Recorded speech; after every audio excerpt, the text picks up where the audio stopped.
हाय नमस्कार, मी कल्याणी भोगले आणि आज मी तुम्हाला माझी स्वतःची माहिती सांगायला आलेली आहे। खरं तर स्वतःची माहिती सांगण्यात मला फार इंटरेस्ट नाहीये, पण तरी तुम्हाला सगळ्यांना माहिती आहे माझं नाव कल्याणी भोगले। ह्याच्या पलीकडे तुम्हाला मी माझी स्वतःची आर्ट रिलेटेड माहिती सांगितलेली नाहीये, तर आज आपण त्याच्याबद्दल मी थोडीशी माहिती तुम्हाला सांगणार आहे। तर हे चॅनल मी ऍक्च्युली गेले 4 वर्ष, मला वाटतं 4 पेक्षा जास्त झालीत, 4 पेक्षा जास्त वर्ष झाली आहेत की मी हे चॅनल चालवतेय। सुरुवातीला मी मोठ्या जे फेमस आर्टिस्ट होते इंडियन और वेस्टर्न यांचे व्हिडिओज इंग्लिशमधून ह्याच्यावर टाकले।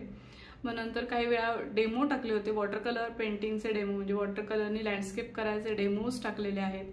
पुस्तकांवरचे व्हिडिओज ह्याच्यावर मी केलेले आहेत। नंतर स्वतःच्या पेंटिंग्स आता मी टाकतेय, कारण आता तुम्हाला माहितीच आहे माझं एक्झिबिशन जवळ आलंय, म्हणून मी माझी स्वतःची पेंटिंगची प्रोसेस तुम्हाला दाखवतेय किंवा पेंटिंग बद्दल बोलतेय।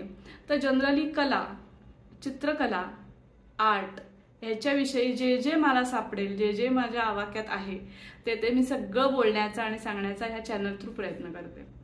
तर आता मी असं करत असताना माझी स्वतःची जर्नी काय आर्ट थ्रू, आता मी गेले बरेच वर्ष, म्हणजे अगदी लहानपणापासून मी चित्रकलेची मला आवड होती। अगदी मी लहानपणी जशी लहान मुलं बक्षिसं मिळवतात तशी बक्षिसं मिळवली होती। पण नंतर मी वेगळ्या क्षेत्रात ग्रॅज्युएशन केलं आणि तरी सुद्धा मी पेंटिंग करतच होते। पुण्यामध्ये संस्कार भारती म्हणा किंवा कुठे कुठे भाग घेऊन एक्झिबिशन्स करत राहिले होते।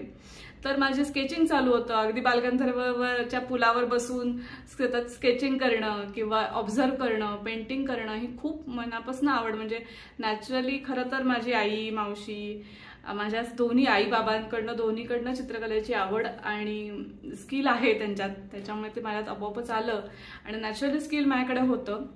पण त्याच्यानंतर मी MA पेंटिंग केलं, लग्नानंतर मी MA पेंटिंग केलं आणि त्यानंतर माझी आत्ताची जी तुम्हाला जर्नी, म्हणजे मी आर्टिस्ट म्हणून तुम्हाला जी दिसते ती जर्नी चालू झाली।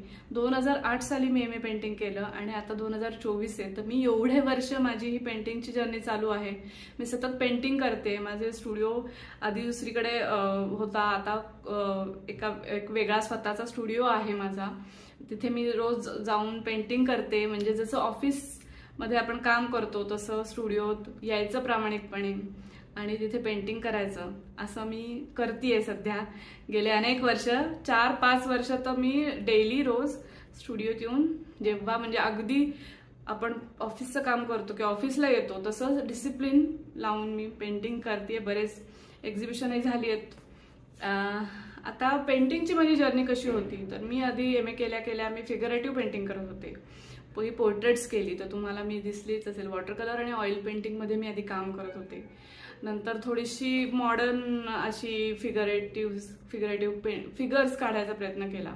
मला ॲक्च्युली फिगर्समध्ये खूप इंटरेस्ट आहे अजून सुद्धा आणि पोर्ट्रेटमध्ये पण खूप इंटरेस्ट आहे, पण मी कमर्शियल काम कधी पोर्ट्रेटमध्ये केलेलं नाही, म्हणजे कमर्शियल म्हणजे कमिशन वर्क केलेलं नाहीये। पण मी माझ्या आवडीसाठी भरपूर पोर्ट्रेट्स केलेले आहेत, वॉटर कलरमध्ये म्हणा, ऑइलमध्ये म्हणा। पण आता हळूहळू ती जर्नी एक आपण जसं आपल्या आयुष्यात पुढे पुढे जातो, आपल्याला काही काही ज्ञान होतं, नॉलेज वेगवेगळं मिळवतो आणि काही काही गोष्टी त्या सोडून पुढे पुढे जर्नी जाते, तशी मी थोडेसे ॲब्स्ट्रॅक्ट पण सेमी ॲब्स्ट्रॅक्ट म्हणजे लँडस्केप केली। मधल्या कोविडच्या काळात मी वॉटर कलरची भरपूर लँडस्केप केली, त्याच्या आधी ॲक्रेलिकमध्ये लँडस्केप केली, फिगरेटिव्ह सोडून थोडंसं वेगळं बनवून। आणि आता मी बऱ्यापैकी ॲब्स्ट्रॅक्टकडे, म्हणजे एक इसेन्स घेऊन, फक्त एखाद्या गोष्टीचा इसेन्स घेऊन ॲब्स्ट्रॅक्टकडे आलेली आहे आणि तशा पद्धतीची पेंटिंग करतेय आणि अशी जर्नी माझी चालू राहील। आणि तुम्ही माझे व्हिडिओ सगळे बघता आणि तुम्हाला खूप थँक्यू, तुमच्यामुळे खूप मोटिवेशन मिळतं मला आणि हे मी सतत करत राहणार आहे। पण हा मी इंट्रोडक्शनचा व्हिडिओ, म्हणजे माझ्याबद्दल काहीच माहिती नाही आहे असं होऊ नये म्हणून मी थोडासा माझा इंट्रोडक्शनचा व्हिडिओ आज टाकलेला आहे। मला वाटतं स्वतःबद्दल आता बास एवढंच। मी आता रागमालेचं सध्या रागमाला पेंटिंगवर मी व्हिडिओ करतेय, एक पहिला पार्ट केलाय, दुसरा मी नक्की करणार आहे। या रविवारी मला जमलं नाही तरी मी सोमवारी हा रागमालेवरचा व्हिडिओ मी नक्की टाकणार आहे। ओके, चलो टाटा, बाय बाय।